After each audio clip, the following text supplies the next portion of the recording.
जोहार जय मूल निवासी, मैं संकेत और आप देख रहे हैं एमएन टीवी। थॉटकास्ट के चौथे एपिसोड में आप सभी का स्वागत है। हम बात करेंगे बजट की, और बजट में एससी एसटी ओबीसी या एनटी डीएनटी विजेएनटी ये जो वर्ग है, हाशिए पर रखा हुआ वर्ग है, इस वर्ग के लिए कितना पैसा आवंटित किया गया है, कौन सी योजनाएं हैं पिछले 70 सालों में, इस बजट का उनको क्या लाभ हुआ, क्या उनके ऊपर परिणाम हुए।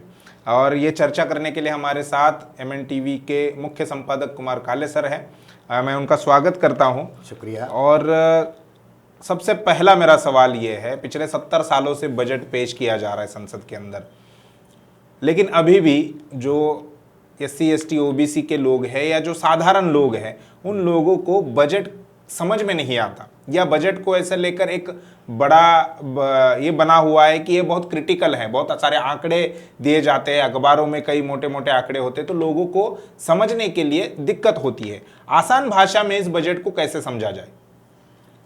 शुक्रिया संकेत जी। इस थॉटकास्ट के चौथे एपिसोड में हम लोग जो हमने पहले डिसाइड किया था कि बजट, और उस बजट में भी ख़ास तौर पर जो एससी एसटी ओबीसी या जो सबसे वंचित तबका जो है, जैसे घुमंतु जाति के लोग हैं, इनके लिए इस बजट में क्या व्यवस्था होती है।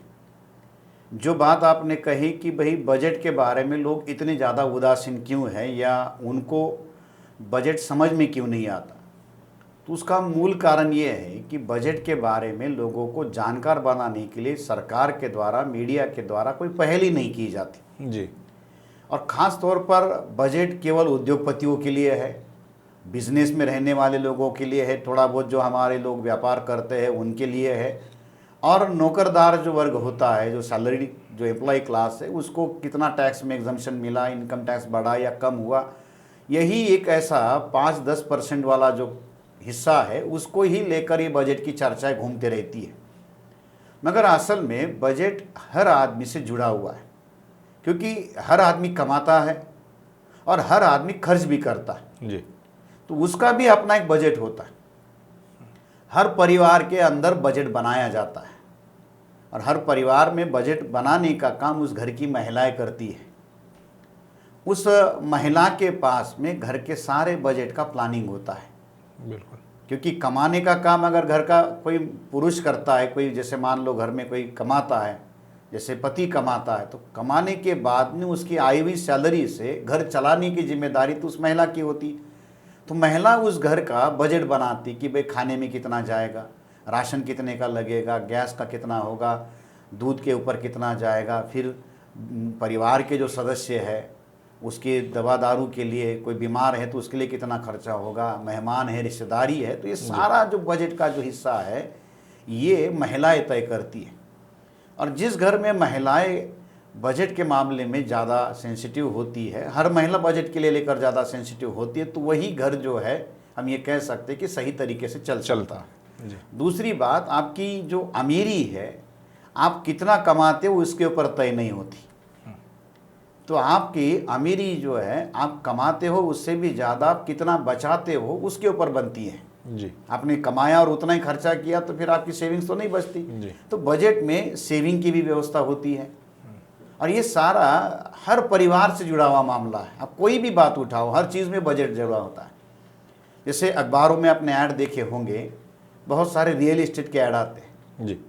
तो उसमें 1 RK से लेके शुरुआत होता है। जैसे 1 RK है, 2 BHK है, 1 BHK है, 3 BHK है। तो ये जो सारे ऐड आते हैं, जैसे रियल इस्टेट में कोई बड़ी बिल्डिंग बनती है तो उसमें भी लिखा होता है कि भाई ये 2 BHK फ्लैट है, 3 BHK फ्लैट है। या कोई साधारण आदमी भी जो है वो लेता है तो क्या सोचता है कि 1 रूम किचन तो मेरा होना चाहिए। तो इसमें जो के है ये किचन से जुड़ा हुआ है जी। और किचन जो है ये बजट से जुड़ा हुआ है। आप कितना भी मतलब कमाते हो, फिर भी आप घर में एक व्यवस्था आपकी होती है कि किचन जरूरी होता है। जहाँ किचन नहीं है उसको हम घर नहीं कह सकते जी। चारों के चारों बेड है, चारों के चारों हॉल है, तो उसको हम घर नहीं कह सकते ना। घर की पर्याप्त क्या है, किचन होना चाहिए। तो रसोई है, किचन है, उसी को हम घर कहते हैं। तो ये जो किचन है ये क्या कहता है आपको कि आप हफ्ते में 1 या 2 बार जो है बाहर जाकर खाना खा सकते हो, मगर अगर आप महीने के 30 के 30 दिन भी दोनों समय अगर आप खाना खाने के लिए बाहर जाओगे तो फिर तो आपका बजट सारा कोलैप्स हो जाएगा। जी। तो ये किचन भी जो है ये हमको एक सिंबल देता है, मतलब हम ये कह सकते हैं एक सिंबॉलिक एग्जांपल मैंने आपको बताया कि घर की व्यवस्था चलाने के लिए होता है, वैसे बजट में भी ये सारी चीज़ें होती। देश का बजट जो है एक परिवार के जैसे ही है। जैसे हमारे परिवार में 5 लोग हैं तो हम 5 लोगों का बजट बनाएंगे, तो भारत भी एक बड़ा परिवार है और उसके अंदर जैसे मान लो 130-135 करोड़ जो आज भारत की आबादी है, तो उतने लोगों के लिए कमाना। परिवार का हर सदस्य कमाता नहीं है, वैसी तरीके से देश के 135 करोड़ में सारे लोग तो कमाते नहीं होंगे, मगर परिवार के अंदर कमाने वाला एक भी क्यों ना हो, मगर उसके ऊपर जिम्मेदारी पूरे परिवार की होती है कि उसको परिवार के सारे हिस्सों का ध्यान रखना है। बच्चों की पढ़ाई है, माँ बाप की बीमारी है, घर का खर्चा है, कोई अगर उसने लोन लिया है तो वो भी उसको चुकाना है। तो सारी जिम्मेदारी जितना कमाने वाला हिस्सा होता है उसके ऊपर होता है। और ये बात नहीं होती कि कमाने वाला ज़्यादा कमाते इसलिए उसको ज़्यादा प्रिविलेज दिया जाए। परिवार में तो ऐसी व्यवस्था नहीं होती। रसोई जब बनती है तो सबके लिए बनती है। तो देश के बजट बनाने वाले लोगों को भी इसी तरीके से सोचना चाहिए। एक जैसे महिला परिवार की मुखिया जैसे सोचती है वैसे उसको सोचना चाहिए और वो उसकी ज़रूरत के हिसाब से देना है। अगर मामूली चाय भी बनानी है तो जो परिवार की मुखिया वो जानती कि घर में अगर उसके सास ससुर है, उसको डायबिटीज़ है, तो उसको बिना चीनी वाली चाय देनी है या कम चीनी वाली देनी है, या उसके बेटे को या किसी को ज़्यादा चीनी चाहिए, तो उसके हिसाब से वो सारी जो है चाय बनाती। सब्जी बनाने में नमक का ध्यान वगैरह रखना पड़ता है, तो सबकी ज़रूरत के हिसाब से खाना बनता है। उसी तरीके से बजट में भी ये सारी व्यवस्थाएं होनी चाहिए। मगर चूँकि इस बजट के बारे में लोगों को जानकार नहीं बनाया जाता, मीडिया इसके बारे में लोगों की बात में कोई ज़्यादा जानकारी नहीं देती, और साधारण आदमी सोचता है ये तो अरबों करोड़ों का मामला है तो उसमें मुझे क्या मिलने वाला है। जीरो देखकर ही मतलब और चक्कराने लगता। वो जीरो से भी ज़्यादा उस बजट से उससे पल्ले क्यों नहीं पड़ता, क्योंकि उसके फायदे का उसमें कुछ होता नहीं है। साधारण आदमी दो ही बातों की तरफ ध्यान देखता है कि टैक्स में क्या छूट है और क्या सस्ता हुआ है, क्या महंगा हुआ है। इसके उसके अलावा जो बजट है इसके ऊपर वो ध्यान नहीं देता। समझ में नहीं आता। असल में शुरुआत यही से होती कि हम लोग टैक्स और सस्ताई महंगाई वाले देखते हैं, मगर बजट में बेसिक बात क्या होती है कि भाई आपने पिछले साल के लिए ये घोषणा किया था कि हम इतना इतना खर्चा करेंगे। जिस स्कीम के लिए आपने खर्चा घोषित किया था, वो जो बजट आपने पहले घोषित किया था, वो असल में उस पर खर्च हुआ कि नहीं हुआ, हुआ तो कितना हुआ, और होने के बाद उसके क्या परिणाम आए। क्योंकि बजट केवल घोषणा पेपर नहीं है। आपने इतनी इतनी की घोषणाएं की, तो घोषणा होने के बाद में उसका अमल कितना हुआ। बहुत बार क्या होता है कि SC ST OBC के वेलफेयर के लिए हजारों करोड़ की स्कीमें घोषित होती है, वेलफेयर फंड के लिए होती है, बहुत सारी ऐसी पॉपुलर स्कीमों की घोषणाएं होती, मगर जब उसका खर्च करने की जब बारी आती है तो असल में खर्चा हुआ ही नहीं होता। नहीं, उस पर हम बात करेंगे। हाँ, बजट को अगर आसान भाषा में सभी साधारण से साधारण व्यक्ति को अगर देश का बजट समझना है तो वो किस प्रकार से समझे? देखिए कि कमाता कितना है और खर्चा कितना होता है और फिर किस हिस्से में कितना जाता है। जैसे बजट को अगर हम लोग 1 रुपये के हिसाब से अगर देखें तो 100 पैसे का बजट हम लोग मानकर चले कि भाई 100 पैसे हमने कमाए हैं और 100 पैसे हमको अलग अलग स्कीम के लिए खर्च करना है। फिर उसमें भी 100 पैसे आएंगे तो कहाँ से आएंगे, टैक्स से, मतलब डायरेक्ट टैक्स से कितने आएंगे, इनडायरेक्ट टैक्स से कैसे आएंगे, तो उसके अलग अलग तरीके होते हैं। भाई सरकार के पास रेवेन्यू के बहुत सारे सोर्सेस होते हैं, उससे भी आता है। और फिर खर्चा करने के लिए अलग अलग, जैसे सैलरी के ऊपर कितना जाएगा, डिफेंस के लिए कितना जाएगा, रेल के लिए कितना जाएगा, सब्सिडी के लिए कितना जाएगा, शिक्षा के लिए कितना जाएगा, तो वो इसका है। अभी जैसे मान लीजिए कि भारत सरकार का जो बजट है ये लगभग 34,83,000 करोड़ के करीब है। यानी कुल मिलाकर हम लोग ये पकड़ कर चले कि 35 लाख करोड़ के करीब का भारत का बजट है। अब उस बजट के अगेंस्ट में हम लोग अगर देखेंगे कि किसका कितना खर्चा हुआ, तो हर बार भारत में सब्सिडी को लेकर बहुत ज़्यादा हंगामा होते रहता है जी। किसी सब्सिडी की वजह से भारत का कर्जा बढ़ते जा रहा है, सब्सिडी बंद कर देनी चाहिए। अभी जैसे पेट्रोल की कीमतें तो आसमान के पार हो गई है, तो भारत में पेट्रोलियम के ऊपर जो सब्सिडी जाती है वो कितनी होती है। डीजल तो पूरी तरह से डिसब्सिडाइज कर दिया गया, तो पेट्रोल में जो सब्सिडी है या जो गैस की जो सब्सिडी है वो लगभग 13,000 करोड़ के करीब है। जो दूसरी बड़ी सब्सिडी जो है वो होती है फर्टिलाइजर के ऊपर की, राउंड अबाउट अगर हम उसको देखें तो वो 80,000 करोड़ के करीब की है। और तीसरी जो बड़ी सब्सिडी जो जाती है, जो सरकार की जो सबसे बड़ी स्कीम जो है, जो वेलफेयर स्कीम में भी हम उसको पकड़ सकते, वो है जो नेशनल फूड सिक्योरिटी के लिए जो बजट दिया जाता है, जो आपको राशन जो मिलता है उसके लिए, वो लगभग 2,40,000 करोड़ की है। ये 3 ही सब्सिडी होती है। 3F जो है फूड, फर्टिलाइज़र और जो पेट्रोलियम वाला जो है उसको लेकर जो चलता है, फ्यूल को लेकर जो चलता है, वो ये 3F के लिए सब्सिडी जाती है। तो ये कुल मिलाकर बजट का जो लगभग हिस्सा है 100 पैसों में केवल 8 पैसे जो है ये सब्सिडी के लिए जाते हैं। अब जो भारत सरकार अलग अलग खानों में खर्चा करती है, तो उसमें अगर हम देखें तो जो भारत सरकार का जो इनकम है और जो खर्चा है, इसमें कई तरीके से कोई गैप मतलब मैच नहीं होता। खर्चे ज़्यादा है और कमाई कम है। और लगभग घाटा जो है, जैसे हमने पिछली बार भी कहा था कि राजकोषीय घाटा जो है ये बजट रखने के समय तक लगभग 10,75,000 करोड़ के पार हो गया था। यानी डिफिसिट बजट रखा जाता है। तो वो फिर सवाल है कि ये डिफिसिट बजट जो है, जो राजकोषीय घाटा कैसे पूरा किया जाता है, तो फिर उसके लिए कर्जा लिया जाता है। तो अभी जो सरकार के बजट के पेपर में ही घोषणा हुई है कि लगभग 15 लाख करोड़ का जो घाटा है उसके लिए कर्जा लिया गया। तो इतनी बड़ी रकम जो है सरकार को बाहर से लेनी पड़ रही है। अब ये जो कर्जा लिया है, कर्जा फ्री में तो आता नहीं, उसको ब्याज देना पड़ता है। तो ब्याज के लिए इस साल के बजट में लगभग 8 लाख करोड़ का ब्याज गया है।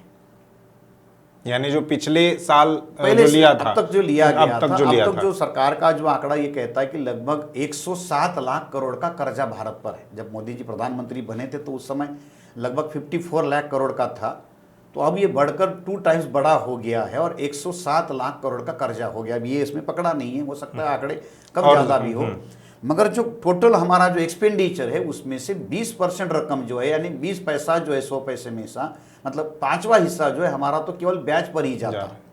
फिर बड़ा जो हिस्सा उसमें जो है सरकार का जो इंफ्रास्ट्रक्चर है, तो उसकी सैलरी और पेंशन के लिए लगभग 4,48,000 करोड़ जो है सरकार के कर्मचारियों के सैलरी और पेंशन पर जाता है। जैसे 2,60,000 करीब जो है ये रकम जो है 2,60,000 करोड़ सैलरी पर खर्च होती है और लगभग 1,90,000 करोड़ जो है ये पेंशन के ऊपर जाता है। ये तो गया सरकार के कर्मचारियों की सैलरी पेंशन पर गया। उसके बाद में जो अलग अलग जो खर्चे हैं उसके हिसाब से फिर उसको डिस्ट्रीब्यूट किया जाता है। अब ये बजट में वेलफेयर के स्कीम के लिए जो एक्सपेंडिचर है वो लगभग 14,33,000 करोड़ का है, जो अलग अलग स्कीमें बनाती है, जो सरकार जो भी सारी स्कीम चलाती है उसके लिए। अब इसमें SC ST के लिए, BC के लिए, एजुकेशन, हेल्थ वगैरह सारा इसमें शामिल है। उसको कैसे कैसे होता है हम इसको देखेंगे। जी, अगला सवाल मेरा यही है कि SC ST के लिए कितना बजट इस साल में आवंटित किया गया है, कितना पैसा रखा गया है? देखिए, इस साल के बजट में घोषणाएं तो बहुत बड़ी बड़ी हुई है। आत्मनिर्भर बजट बनाया गया है। तो असल में ये आत्मनिर्भर बजट SC ST और BC के लिए घोषणा है कि अब तुमको आत्मनिर्भर बनना है, सरकार आपको हम अपने से कोई नहीं देगी, तो आप अपने से ही आत्मनिर्भर बनो। मोदी जी का तो यही दावा है, आत्मनिर्भर बनो। तो इस आत्मनिर्भर बजट में घोषणाएं तो बड़ी बड़ी हो रही है। मोदी जी की बातों पर मतलब कोई उनके हाथ नहीं पकड़ सकता, इतनी लंबे लंबे वो बात बनाते हैं। तो उसमें घोषणाएं बहुत ज़्यादा हुई है। SC के बजट के लिए उन्होंने लगभग 1,12,863 करोड़ की घोषणाएं की है। ये जो बजट उन्होंने शेड्यूल कास्ट के लिए जो घोषित किया है लगभग 1,12,000 करोड़ का, थोड़ा उसमें 800 करोड़ है तो हम ये पकड़ कर चले कि लगभग 1,13,000 करोड़ का जो बजट है उन्होंने SC के लिए घोषित किया है। शेड्यूल कास्ट के लिए ये बजट है। ट्राइब के लिए जो बजट उन्होंने घोषित किया है ये लगभग 79,942 करोड़, मतलब 80,000 करोड़ का बजट जो है वो SC के लिए है। शेड्यूल ट्राइब के लिए। हाँ, ट्राइब। टोटल जो वेलफेयर के लिए जो बजट घोषित हुआ है SC के लिए वो 1,26,259 करोड़ का है। कुछ स्कीमें उसमें और उन्होंने बाद में भी जो जोड़ी हुई है। तो ओवरऑल जो बजट है 1,26,259 करोड़ का SC के लिए और ST के लिए 79,942 करोड़ का बजट है। अब इस बजट में भी जो घोषणाएं हुई है, ये बजट में तरह तरह की स्कीमों को शामिल किया गया। SC के लिए, ST के लिए लगभग सेंट्रल गवर्नमेंट की 300-350 स्कीमें जो देश भर में चलती है, इन स्कीमों के अंदर छोटा छोटा करके ये पैसा डिस्ट्रीब्यूट किया गया। अब असल में इसमें SC ST को बेनिफिट देने वाली जो टारगेटेड स्कीम है, जो असल में डायरेक्टली SC ST को बेनिफिट करती है, ऐसे टारगेटेड स्कीम के लिए केवल 48,397 करोड़ है। मतलब जो कुल बजट जो घोषित हुआ है 1,26,259 करोड़ में से केवल टारगेटेड स्कीम जो डायरेक्ट SC से जुड़ी हुई है वो है 48,397 करोड़ की। वहीं आदिवासियों के लिए टारगेटेड स्कीम का बजट है 27,830 करोड़ का। यानी इतनी ही जो अमाउंट है डायरेक्टली SC ST को बेनिफिट मिलेगी। अब सरकार बजट किस आधार पर बनाती है, तो तरह तरह का जो प्रपोजल सरकार के पास आता है, खासतौर पर सरकार के पास प्रपोजल लेने के लिए प्लानिंग कमीशन की व्यवस्था है, जिसको बाद में उन्होंने नाम बदलकर नीति आयोग कर दिया। तो नीति आयोग क्या करता है कि शेड्यूल कास्ट हो, ट्राइब हो, बैकवर्ड हो, नोमैडिक ट्राइब्स हो, तो इनकी वेलफेयर के लिए क्या क्या स्कीमें होनी चाहिए, उसके बजट का प्रपोजल सेंट्रल गवर्नमेंट को भेजता है। तो इस साल में नीति आयोग के द्वारा जो रिकमेंडेशन किए गए थे, जो प्रपोजल भेजा गया था शेड्यूल कास्ट के लिए, वो 1,61,260 करोड़ का था। यानी ये डायरेक्ट बेनिफिट पहुंचाने का ये सारी स्कीमें जो सारी कुल मिलाकर मतलब जो SC की वेलफेयर के लिए जो स्कीमें होनी चाहिए, सरकार ने आंकड़े इधर उधर से जुगाड़ करके किए हुए हैं, मगर नीति आयोग के द्वारा एक्सक्लूसिवली शेड्यूल कास्ट के लिए जो है 1,61,260 करोड़ का बजट प्रोवाइड किया था कि भाई इतना बजट होना चाहिए। आदिवासियों के लिए 88,077 करोड़ का था। अब इसके अगेंस्ट में शेड्यूल कास्ट के लिए जो प्लानिंग में टारगेटेड स्कीम के लिए जो आया है वो 48,397 करोड़ का है जी। अब जो बजट नीति आयोग के द्वारा दिया गया उसका अगर हम लोग आंकड़ा उठाकर देखें तो उसमें लगभग ये जो शॉर्टफॉल है टारगेटेड स्कीम के अगर साथ इसको कंपेयर करें तो 1,12,000 करोड़ का जो है ये डिफिशिट है, उसमें घाटा कम है। आदिवासियों के लिए भी अगर टारगेटेड स्कीम के साथ कंपेयर करें तो ये 60,000 करोड़ की स्कीमें कमी है। अब हाईवे बन रहा है आदिवासियों के एरिया से, और उस हाईवे पर जो खर्चा हो रहा है वो अगर आदिवासियों के वेलफेयर के लिए जोड़ा जाए, फिर कहोगे कि नहीं हमने देखो आदिवासी के एरिया से तो हाईवे गुजर रहा है, अब आदिवासी को उधर चलने तक का अधिकार उस हाईवे पर नहीं है, तो वो बजट आदिवासी के नाम पर खर्च होगा तो आदिवासी को क्या फायदा होगा उसका।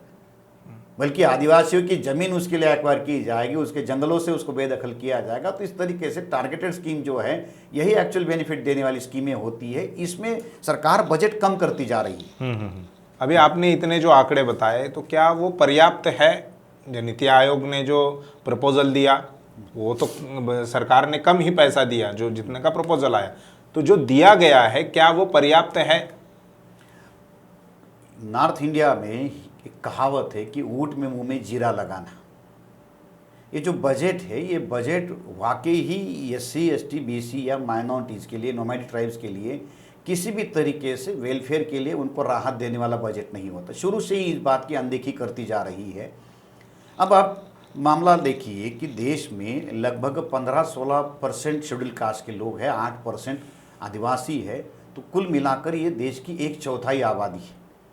अब इसके वेलफेयर के लिए अगर हम लोग आंकड़े उठाकर देखें तो जो बजट उन्होंने घोषित किया है टारगेटेड स्कीम का और इसका, तो कुल मिलाकर ये जो आंकड़ा है 48,000 करोड़ शेड्यूल कास्ट के लिए और 27,000 करोड़ जो है ST के लिए है, तो इनका राउंड अबाउट अगर हम लोग कर ले तो ये लगभग 75,000 करोड़ के करीब का जाएगा। यानी देश की 1/4 जो आबादी है उसके वेलफेयर के लिए टोटल बजट में से 35 लाख करोड़ के बजट में से केवल 75,000 करोड़ जो है ये जा रही। मतलब ये बजट का अगर हम लोग देखें तो ये 3% भी नहीं है। अब इतने कम बजट में वो किस तरीके से अपना डेवलपमेंट करेंगे? जैसे भी सरकार ने घोषणा की कि हम पोस्ट मैट्रिक स्कॉलरशिप को बढ़ाएंगे, 35,000 करोड़ के करीब की जो है उन्होंने घोषणा की कि 35,000 करोड़ जो है शेड्यूल कास्ट के 4 करोड़ बच्चों को बेनिफिट देने वाली स्कीम हम घोषित कर रहे हैं, और इसमें लगभग 4 करोड़ स्टूडेंट्स को बेनिफिट होगा। अब 35,000 करोड़ की घोषणा तो हुई है, मगर ये 35,000 करोड़ अगले 6 साल तक का बजट उन्होंने उसके लिए दिया है। यानी 1 साल के हिसाब से अगर आप करोगे तो ये 35 का अगर हम 5% करेंगे तो 7,000 करोड़ के करीब आएगा। तो 1 साल के लिए 7,000 करोड़ का बजट है, और उसमें पोस्ट मैट्रिक स्कॉलरशिप का मतलब यह है कि 10th के बाद में जो सारी स्कॉलरशिप मिलेगी, क्या वो बच्चा पढ़ पाएगा? अब सरकार को रिकमेंडेशंस हैं कि भाई वो हेल्थ के ऊपर, एजुकेशन के ऊपर GDP के प्रोपोर्शन कैसा करे। एजुकेशन के लिए 6% होना चाहिए, हेल्थ के लिए 3% कम से कम GDP के अगेंस्ट जाना चाहिए। उसके अगेंस्ट में अगर हम ये देखें तो कहीं कुछ नहीं। अब कोरोना के पीरियड में भी हमने देखा, लॉकडाउन के पीरियड में भी देखा कि सबसे ज़्यादा विक्टिम तो यही क्लास था। अनएम्प्लॉयमेंट इन्हीं में है, हेल्थ जो है सबसे ज़्यादा इन्हीं लोगों की कमी है। आपने जो बात कही कि इसका असर क्या पड़ता है, तो SC ST के हेल्थ के ऊपर, OBC की हेल्थ के ऊपर कितना ज़्यादा बुरा असर पड़ता है, तो भारत में सरकारी एजेंसियों के द्वारा एवरेज लाइफ जो है भारत के लोगों का वो नापा जाता है कि लाइफ एक्सपेक्टेंसी कितनी है उनकी। तो SC ST की जो महिलाएं हैं उनका कंपेयर अगर हम लोग जनरल कैटेगरी की महिलाओं के साथ में करें तो सरकार के रिपोर्ट थे, वर्ल्ड बैंक के रिपोर्ट है, ये कोई मतलब बहुत ज़्यादा डिबेट इसके ऊपर होना चाहिए था मगर नहीं हुआ। तो जो SC ST की महिलाओं की जो एवरेज लाइफ एक्सपेक्टेंसी जो है, जिसको हम एक बोली भाषा में कहें कि उनकी एवरेज एज जो है वो कितनी होती है, कितनी साल तक वो जीती है सवर्ण महिलाओं की तुलना में, तो सवर्ण महिला की तुलना में SC ST महिलाओं की लाइफ में लगभग 14 साल 6 महीने का अंतर है। तो कम जीती है। यानी सवर्ण महिलाओं से SC ST की महिलाएं लगभग 14.5 साल पहले मृत्यु हो जाता है, इनका इतना कम है। अब अंदाजा लगा लीजिए कि एक पीढ़ी का अंतर पड़ते जा रहा है। आदिवासियों का जो मीन एज ऑफ डेथ जो है ये 43 है।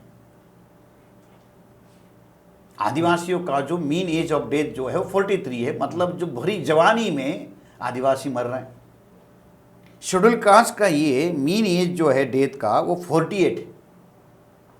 जहां मानते हैं कि 60 साल तक एवरेज, सरकारी ये कहती है कि पेंशन जो है या कोई आदमी 60 साल के बाद रिटायर्ड होता है, यहाँ तो उसे 12 साल 13 साल 15 साल, आदिवासियों के मामले में तो ये 17 साल तक आया हुआ है। तो ये क्यों हो रहा है? क्योंकि उसके हेल्थ के लिए बजट खर्च नहीं हो रहा, उसको जो बेसिक सुविधाएं चाहिए वो नहीं दी जा रही, एम्प्लॉयमेंट उसको प्रोवाइड नहीं किया जा रहा। अगर उसके पास एम्प्लॉयमेंट आएगी तो उसका जो एक्सपेंडिचर है, जो अपने हेल्थ के लिए जो सारी चीज़ें कर सकता है, एक डिग्निफाइड लाइफ वो जी सकता है, वो सारा खत्म हो रहा है। अब ये बजट के साथ जुड़ी हुई चीज़ें है ना, आउट ऑफ पॉकेट एक्सपेंडिचर उसको करना पड़ता है। लेकिन इन सब के कारण क्या है? पिछले 70 सालों से बजट पेश हो रहे हैं, उनके SC ST के वेलफेयर के लिए कई सारे पैसे, हजारों करोड़ रुपए के पैसे आवंटित किए जाते हैं, लेकिन उस पर इम्प्लीमेंट नहीं हो रहा है जैसे आपने बताया। तो उसके पीछे कारण क्या है? ये क्यों नहीं हो रहा, ये सवाल है। ये सवाल शासक जातियों के साथ जुड़ा हुआ है, क्योंकि भारत का जो शासक वर्ग है जिनका बजट पर नियंत्रण है, ये SC ST BC के लोगों को न्याय देने के लिए तो वहाँ नहीं गए। सारा का सारा बजट पिछले 30 सालों से कारपोरेट हाउसेस के ऊपर, इंडस्ट्रियल्स लोगों के ऊपर खर्च हो रहा है। तो वेलफेयर की सारी स्कीमें बंद कर दी गई है। और चूंकि भारत में ब्राह्मण बनियों का बजट पर कब्जा है, ब्राह्मणों का कब्जा है, और ब्राह्मणों ने ही इन लोगों को अपनी सामाजिक व्यवस्था का शिकार बनाकर रखा हुआ है, वो तो ये नहीं चाहते कि ये लोग एक इज्जत की ज़िंदगी जिए जी। इन लोगों को बस वोट देने के लिए जिंदा रखा जा रहा है ताकि चुनाव के समय में वोट डालने लायक रहे। इसके अलावा इनकी वेलफेयर के लिए कोई ज़रूरत नहीं है। नहीं तो नरेगा की स्कीमें या राशन की जो स्कीमें हैं, इसमें कोई डिग्निटी शामिल तो है नहीं।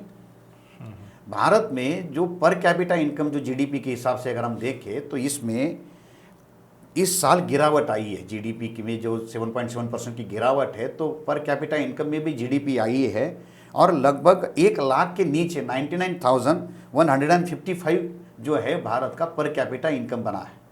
अब इसमें भी जो सोशल इनइक्वालिटी है वो भी दिखाई देती है कि SC जो है इसका लेस एन एवरेज जो है 21%, मतलब 1 लाख का जो पर कैपिटा इनकम है, एवरेज इनकम है, उसमें 21% लेस जो है शेड्यूल कास्ट का आदमी कमाता है। ट्राइब में 34% का है। अब ये क्यों कमा रहा है, उसका पर कैपिटा इनकम क्यों है? क्योंकि उसके पास जॉब के अपॉर्चुनिटीज़ नहीं है, उसके पास एम्प्लॉयमेंट नहीं है। अब जब उसके पास एम्प्लॉयमेंट नहीं है, उसके पास अपॉर्चुनिटीज़ नहीं है, एजुकेशन नहीं है, तो कहाँ से मार्केट में जाकर पैसा कमाए? अपने बलबूते पर वो कमाना चाहता है, उसकी भी अपॉर्चुनिटी डिनाई की जा रही। 2 दिन पहले आपने खबरें देखी होगी कि क्लास 4 की इंटरव्यू मतलब जॉब के लिए 7 पोस्ट या कुछ ऐसी पोस्ट थी, 23 उसके 7 पोस्ट के लिए 23,000 से ज़्यादा के एप्लीकेशन आए, आवेदन आए। ग्रेजुएट, पोस्ट ग्रेजुएट, MBA किए हुए, MPhil किए हुए लड़के 84 की पोस्ट के लिए अप्लाई कर रहे हैं। तो ये तो सारा भारत का एक हाल है कि इस देश में एजुकेशन का लेवल कितना ज़्यादा गिरा हुआ है। और वो क्यों है, लोगों का मनोबल इतना क्यों गिरा हुआ है? क्योंकि अपॉर्चुनिटीज खत्म की जा रही है। अब जब SC ST के लिए सरकार अपने से पहल करके कुछ नहीं करेगी तो क्या होगा? अब नोमैडिक ट्राइब का ही ले लीजिए। इस साल के बजट में नोमैडिक ट्राइब के वेलफेयर के नाम पर सरकार के द्वारा बड़ी स्कीम घोषित हुई है।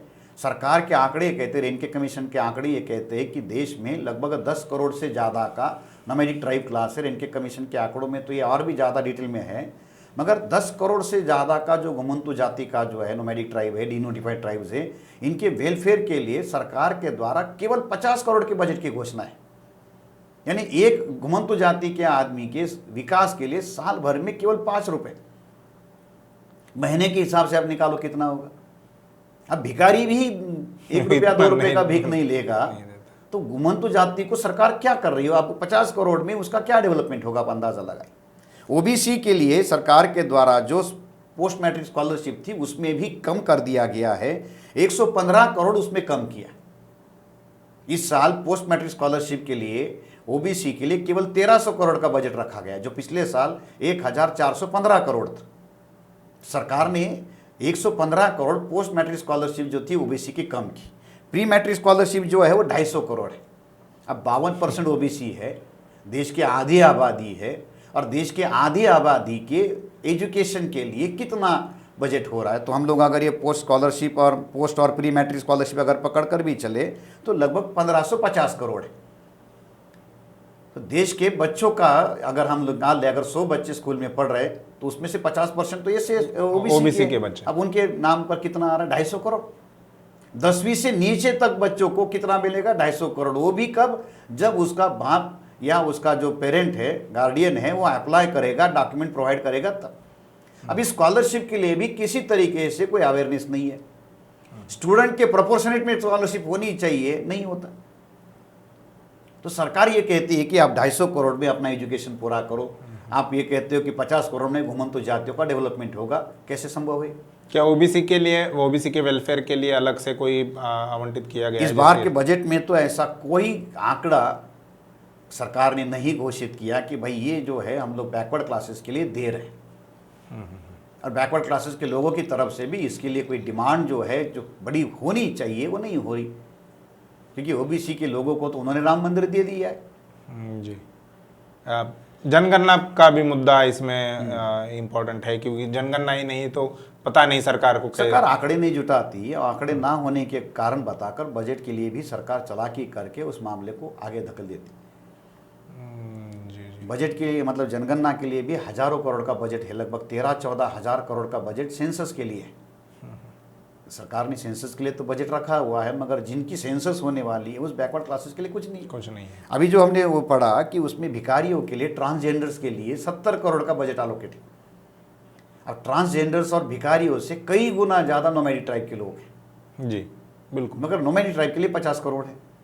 अब घुमंतु जाति के बड़े बड़े नेता संसद में है, क्या उन्होंने उसके लिए कोई हंगामा किया? उनके लिए कमीशन की बात कही थी, उस कमीशन के लिए कितना खर्चा, 1.5 करोड़ से ज़्यादा की, उसके लिए भी कोई बात नहीं है। क्या ये है कि उन लोगों को भी, जैसे साधारण लोगों को ये समझ में नहीं आता, वैसे संसद के अंदर जो लोग बैठे हैं उन लोगों को भी ये बातें समझ में नहीं आ रही, जो शेड्यूल कास्ट, शेड्यूल ट्राइब या नॉमेडिक ट्राइब के जो नेता संसद में, विधानसभा में रहते हैं, क्या उनको भी ये समझ में नहीं आ रहा? अब इसके लिए हम लोग उनकी बौद्धिक योग्यता पर सवाल तो खड़ा नहीं कर सकते, क्योंकि लोगों ने उनको नेता बनाकर भेजा है। मगर हालत ये है कि पार्टी ने उनको इतना ज़्यादा लाचार बना कर रखा हुआ है कि उनकी अपनी कोई बोली वहाँ पर नहीं होती, अपना कोई प्रपोजल वहाँ पर नहीं होता, और सरकारें ऐसे ही लोगों को चुनकर वहाँ भेजती है कि जो गूंगे, बहरे और अंधे बन जाए। संसद में वो गूंगे, बहरे और अंधे बनकर वहाँ रहे, ताकि कोई भी बात वहाँ पर चले वो उनके वो शामिल ना। जी, ये हमारे नेताओं की ये परिस्थिति है। बजट कैसे आता है, कैसे जाता है, इससे उनको कोई लेना देना नहीं रहता। वो पढ़ते भी नहीं होंगे किसमें क्या है। बहुत सारे ऐसे अनुभव है, अभी हम किसी का नाम लेकर तो उनके योग्यता पर सवाल खड़ा नहीं करना चाहते हो ना, क्योंकि वो हमारे अपने लोग हैं, नालायक हो, गधे हो, फिर भी तो वो है अपने ही नाम पर चुने गए हुए लोग हैं। उनकी योग्यता ब्राह्मणों ने यही तो देखी है कि इनके अंदर कोई मटेरियल नहीं है, इसी वजह से उनको चुना जाता है। जी, तो शुक्रिया कुमार काले सर। तो ये था हमारा बजट के ऊपर discussion. SC ST OBC nomadic tribes, इनको लेकर क्या कुछ बजट में प्रावधान किए गए हैं, और 70 सालों से जो प्रावधान हो रहे हैं लेकिन फिर भी उनकी हालत क्या है, परिस्थिति क्या है, ये हमने आपके सामने रखने का प्रयास किया है। आई होप कि आपको समझ में आया होगा। अगर बजट से रिलेटेड आपके कुछ सवाल है जो अभी डिस्कशन हुआ है उसमें अगर कुछ आपको बातें समझ में नहीं आई, कौन सी बात समझ में नहीं आई, तो वो कमेंट बॉक्स में ज़रूर लिखकर बताइए। और एक सवाल अभी डिस्कशन में और उभरा है, जो सवाल मैं आपके सामने रखना चाहता हूँ कि हर घर की महिला, जैसे कुमार काले सर ने बताया कि हर घर की महिला जब बजट तय करती है तब सेविंग का भी एक उसमें प्रावधान होता है कि इतना खर्चा करने के बाद इतना सेविंग होना चाहिए, बचना चाहिए।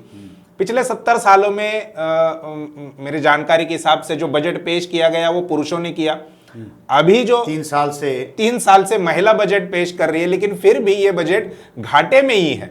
डिफिसिट हर बजट जो है वो डिफिसिट का ही बजट है। हर बजट में लाखों करोड़ रुपए का घाटा है। तो ऐसा क्यों हो रहा है, ये सवाल हम आपके सामने रख रहे हैं और उम्मीद करेंगे कि आप में से कुछ लोग इस सवाल का हमें जवाब दें।